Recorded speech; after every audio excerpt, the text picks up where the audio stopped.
À Paris, on ne se réjouit pas du tout des déboires d'Angela Merkel.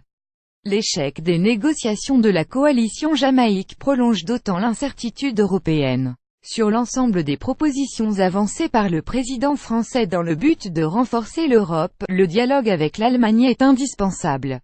Avant chaque sommet, le couple franco-allemand se concerte systématiquement pour parvenir à une position commune. Un processus unique au monde. Tant qu'aucun gouvernement ne se dégage des négociations, l'Europe attendra. Et Macron aussi, sauf que, pour le moment, Angela Merkel ne sait pas de quelle feuille de route européenne elle dispose. Elle a besoin d'une majorité assise sur un contrat de gouvernement précis.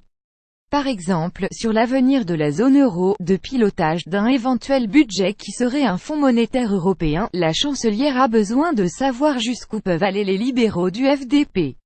Tant qu'aucun gouvernement ne se dégage des négociations, l'Europe attendra. Et Macron aussi. Lire aussi l'Allemagne, cet enfant gâté qui ne réalise pas sa responsabilité en Europe. Nouvelles élections, nouvelle poussée de l'AfD. Il y a ce que veut la chancelière et ce qu'elle peut.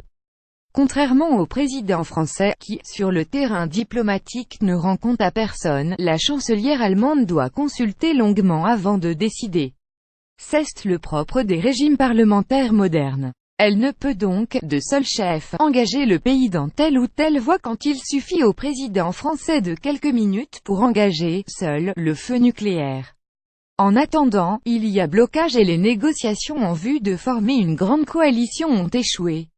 Selon un officiel de la CDU, interrogé par Le Point, personne, ni les écologistes ni les libéraux n'ont intérêt à ce que de nouvelles élections soient convoquées.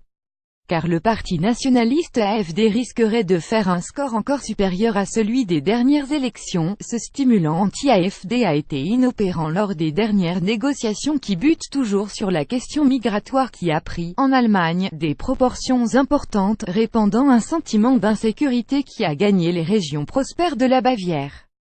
La CSU, partenaire de la CDU, qui doit affronter des élections régionales dans un an, s'en inquiète fortement et exige de Merkel une réaction vigoureuse pour contrer la montée en puissance de l'AfD. Mais, dans ce cas, c'est les écologistes qui s'y opposent. Les projets de Macron devront attendre entre Paris et Berlin. On avance sur ce qui a été décidé avant les élections législatives. Dans ce cadre, Angela Merkel dispose d'un mandat antérieur, mais clair. C'est ainsi que lundi 13 novembre 2017, 23 États membres de l'UE ont pu signer une notification sur la coopération structurée permanente (PESCO en anglais) en matière militaire. Le couple franco-allemand avait jeté les bases dès le mois de décembre 2016, lors du sommet de Bratislava.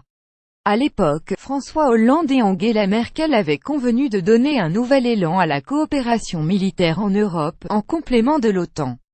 En revanche, pour tous les projets poussés par Macron tels que le Parlement de la zone euro, le budget de la zone euro, un ministre des Finances de la zone euro, il faut attendre que l'Allemagne se stabilise politiquement et puisse donner ou non accord, ou en modifier le contour.